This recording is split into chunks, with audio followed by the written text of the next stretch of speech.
It is a long road to recovery for the victims of the Boston Marathon bombings. 15 people lost limbs in the attack. Many are having to learn to walk again.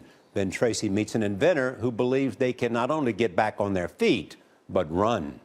To get to know Mike Schultz, you first have to keep up. You hanging on down there? He suggested we go mountain biking. I could do this all day. Yeah, no kidding.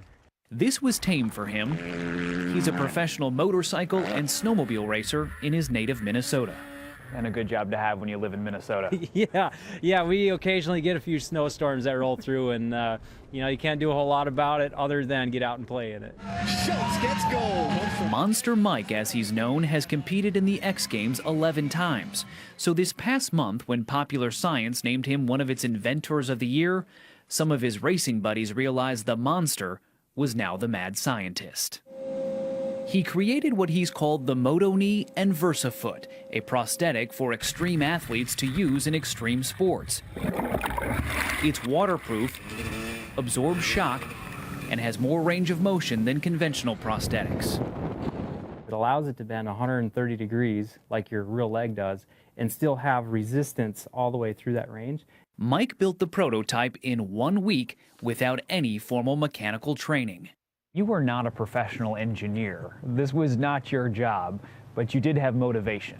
Yeah, my motivation to build this prosthetic leg came from the fact that in 2008 I was in a racing accident which ended up in me losing my left leg just above the knee. On that December day, Schultz lost control of his snowmobile. His left foot hit the ground so hard, he shattered his knee. I just remember looking at the sole of my boot on top of my chest, and I just threw it off just as a reaction. I'm like, it's not supposed to be there. And from that point on, I was just in the most excruciating pain. By the time I got to Mike, in the snow was just blood. There was blood everywhere. Mike's wife, Sarah, who has watched him race since high school, rushed to his side.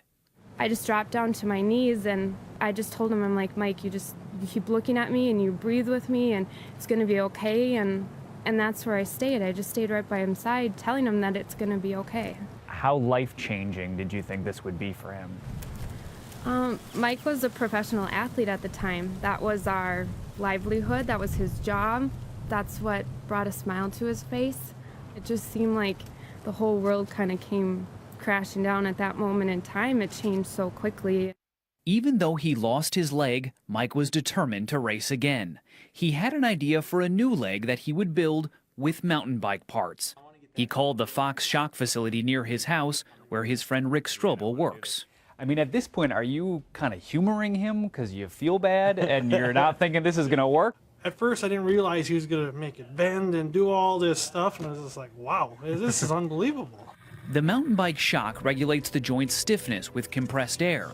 Toe pressure and ankle tension come from the VersaFoot. Mike was a one-man research and development department. And he came home and he set it on my kitchen table and he's like, this is how I'm going to ride. This is how I'm going to race, and life is going to be good. 5 months after my accident, I was on the dirt bike track trying to qualify for the Summer X Games Adaptive Supercross.